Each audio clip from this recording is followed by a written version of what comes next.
Jardim do Éden. Olha, esse é um nome que com certeza todo mundo já ouviu falar, né? Aquela imagem de um paraíso perdido que mexe com a nossa imaginação. Mas e se essa história for muito mais do que só sobre um jardim? E se for, na verdade, um mapa dos nossos desejos e medos mais profundos? Hoje, a gente vai tentar entender o que realmente se esconde por trás dos portões do Éden. E tudo começa com essa frase aqui. Repara bem, não era só um jardim. O texto original descreve como um paraíso de prazer. Essa escolha de palavras muda tudo, né? Transforma um simples lugar num ideal de perfeição, de deleite, algo que fascina a gente há milênios. Beleza, então como é que a Bíblia descreve esse paraíso? Vamos dar uma olhada nos detalhes para entender como esse mundo ideal foi construído palavra por palavra.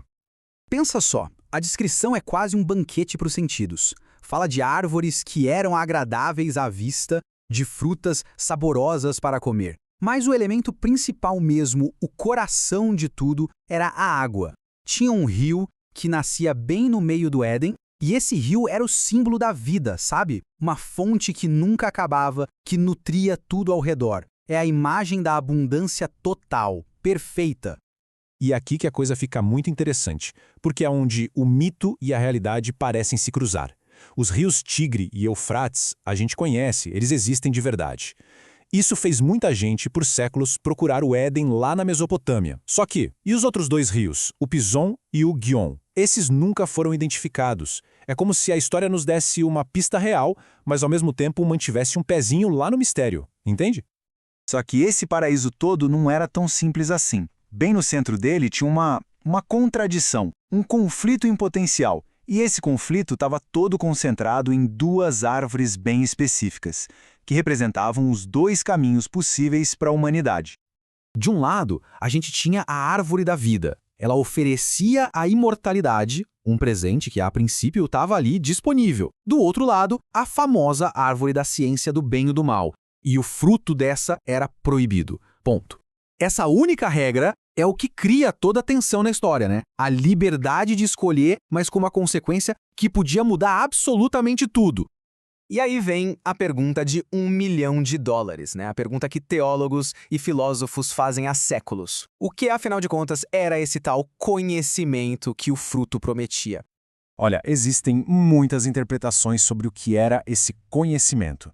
Tem quem ache que era o despertar da consciência moral, sabe? A capacidade de saber o que é certo e o que é errado. Outros já pensam que era o conhecimento que vem com a experiência, com a perda da inocência. Tem uma terceira visão também que diz que a proibição era só um teste de obediência a Deus.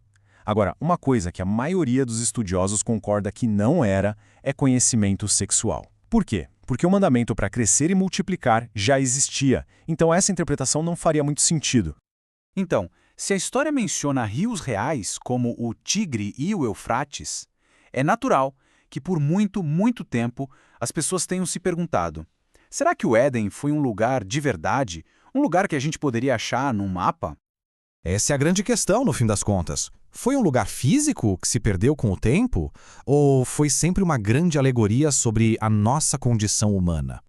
Para quem acredita que era um lugar real, as teorias se concentram ali na Mesopotâmia, o berço da civilização. Algumas sugestões apontam para o sul do atual Iraque, onde os rios Tigre e Eufrates se encontram. Outros falam do Golfo Pérsico, que milênios atrás era terra firme. E tem ainda quem aponte para a Armênia, onde ficam as nascentes desses rios. Mas existe outra possibilidade. E essa é a visão da maioria dos especialistas hoje em dia. A maioria dos estudiosos hoje não vê a história do Éden como um fato histórico, mas sim como um mito de fundação. Ou seja, uma história que serve para explicar as origens de um povo, a condição humana. Eles apontam, por exemplo, muitas semelhanças com mitos mais antigos da Mesopotâmia, como a epopeia de Gilgamesh, que também fala de jardins dos deuses, da busca pela imortalidade. Isso meio que sugere que a história do Éden faz parte de uma tradição cultural muito maior ali do Antigo Oriente. E a complexidade não para por aí, não.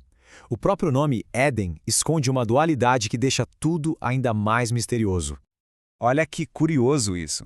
O nome Éden parece ter duas origens. Uma pode vir do sumério, Edim, que significa planície, estepe, um lugar aberto, talvez até meio seco.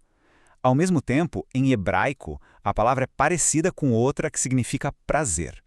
Essa dualidade é perfeita, né? Um paraíso de prazer plantado por Deus no meio de uma planície. E essa ideia de um paraíso perdido não é só da tradição judaico-cristã, viu? Na verdade, essa é uma das histórias mais universais que a humanidade já contou. Pensa bem, a Arcádia dos gregos antigos, os Campos Elíseos, no hinduísmo tem a Satya Yuga, a Era de Ouro, até na ficção, com lugares como Shangri-La, a ideia de uma utopia perdida está em todo lugar. E todas essas histórias falam da mesma coisa, no fundo, a lembrança de um tempo perfeito e a dor de ter perdido isso. Isso tudo nos leva a uma reflexão final. Será que a busca pelo Éden foi, em algum momento, sobre achar um lugar no mapa? Ou será que é sobre encontrar algo dentro da gente? Uma saudade de um estado de harmonia, de inocência, que a gente sente que perdeu em algum momento.